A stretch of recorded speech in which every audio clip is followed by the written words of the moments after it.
حضرت مالک بن دینار رحمۃ اللہ تعالیٰ علیہ فرماتے ہیں میں حج کرنے گیا تو اس سال نا حج میں بڑا رش ہوا، لاکھوں لوگ آئے، تو میں نے عرض کی مولا سب کا قبول ہوا ہے کہ کوئی رہ بھی گیا ہے؟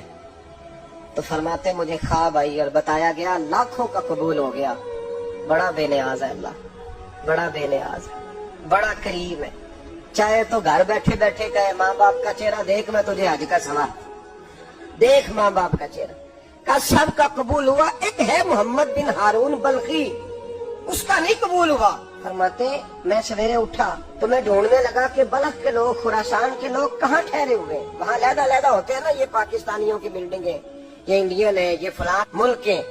تو کہتے میں ڈھونڈتے ڈھونڈتے پہنچا تو میں نے بلخ کے لوگوں کو پا لیا۔ میں نے پوچھا تم میں محمد بن ہارون بلخی کون ہے؟ تو لوگ کہنے لگے وہ تو بڑا نیک آدمی ہے، بڑا پرہیزگار ہے۔ کہتے میں نے کہا مجھے خواب آئی ہے، آج قبول نہیں ہوا، یہ تعریفیں کر رہے۔ میں نے کہا کس طرح کا نیک؟ تو لوگ کہنے لگے جی 24واں تو وہ حج کرنے آیا ہے، ساری رات نفل پڑھتا ہے، سارا دن روزہ رکھتا ہے، بہت مالدار تھا پر ہر چیز اللہ کی راہ میں خیرات کر دی۔ فرماتے میں نے کہا وہ کہاں ہے؟ کہنے لگے پہاڑ کے پیچھے خیمہ اس نے لگایا ہے، وہاں اللہ اللہ کر رہا ہے۔ حضرت مالک بن دینار علیہ رحمہ فرماتے میں وہاں پہنچا، مصلی پہ بیٹھا تھا، سلام پھیری، میں نے السلام علیکم کے بعد کہا آپ محمد بن ہارون بلخی ہیں؟ کہنے لگا ہاں۔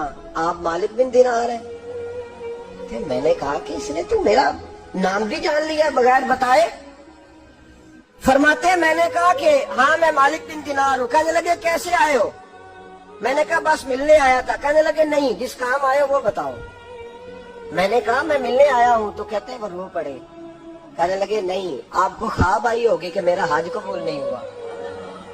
کہتے ہیں میرے رونگٹے کھڑے ہو گئے کہ اسے اتنا بھی پتا ہے کہ میرا حج قبول نہیں ہوا۔ میں نے اس کو کہا کہ تجھے کیسے پتا کہ مجھے خواب آئی ہے؟ کہنے لگا مالک بن دینار مجھے 24 سال ہو گئے، میں اس بے نیاز کے گھر کا طواف کرتا ہوں، میں حجر اسود کے بوسے لیتا ہوں، میں مقام ابراہیم پہ نفل پڑھتا ہوں، میں صفا مروہ کی سعی کرتا ہوں، اور 24 سال بیت گئے۔ جب میں طواف وداع کرنے کے قریب آتا ہوں تو کوئی نہ کوئی اللہ کا ولی آ کے کہتا ہے دوڑ جا تیرا کوئی نہیں قبول ہوا۔ 24 سال۔ مالک بن دینار فرماتے میں اس کے قریب بیٹھ گیا اور اس کے گھٹنے پہ ہاتھ رکھا، میں نے، بندہ بھی معذور تھا، اس کا ایک ہاتھ کٹا ہوا تھا، چہرے پہ عبادت کے نشانات نمایاں تھے، اور میں نے کہا یار پھر تیرا حج قبول کیوں نہیں ہوتا؟ تو کہنے لگا مت پوچھ، تو مجھ سے نفرت کرے گا۔ میں نے کہا نہیں تو بتا۔ کہنے لگا نہ پوچھ۔ میں نے اصرار کیا تو کہنے لگا اسی لیے نہیں قبول ہوتا کہ میں اپنی اماں کا نافرمان۔ ماں کا نافرمان کیا ہوا؟ تو کہنے لگے اللہ نے دولت دی، جائیدادیں، گھوڑے، زمینیں، میں عیاش ہو گیا، میں اللہ کے دیے ہوئے مال کو ناجائز جگہ خرچ کرنے لگا۔ ماں میری بوڑھی تھی، عبادت گزار تھی، مجھے سمجھاتی تھی۔ رمضان کا مہینہ، عصر کے بعد اماں تنور میں روٹیاں لگا رہی، میں گھر آیا شراب کے نشے میں، اماں روٹی دو۔ ماں کہنے لگی شرم کر، روزہ رکھا نہیں تو جنہوں نے رکھا ہے ان کا تو خیال کر۔ کہتے ہیں یہ لفظ میں نے سنے تو ماں کو ایک تھپڑ دے مارا، اماں جلتے ہوئے تندور میں گر گئی، لوگوں نے مجھے کمرے میں بند کر دیا۔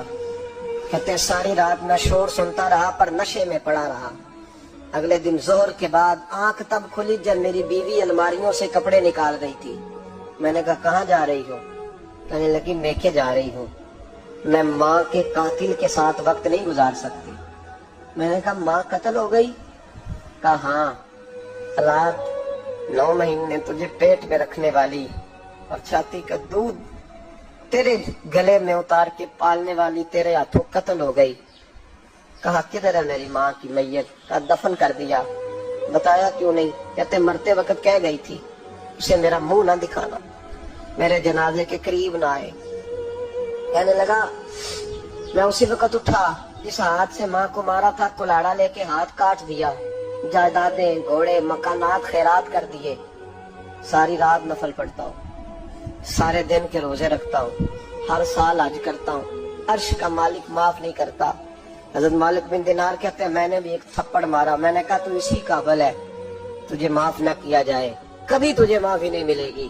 کہتے ہیں میں ہو کے آیا، وہ روتا رہا، تڑپتا رہا، میں سویا گھر آ کے تو مجھے مصطفیٰ کریم علیہ السلام کا دیدار نصیب ہو گیا.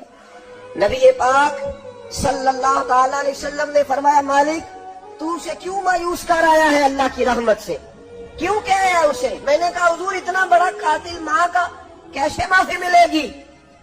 تو محبوب فرمانے لگے اس کی ماں کی وجہ سے ہی اسے معافی ملے گی, ماں کی وجہ سے. حضور کس طرح؟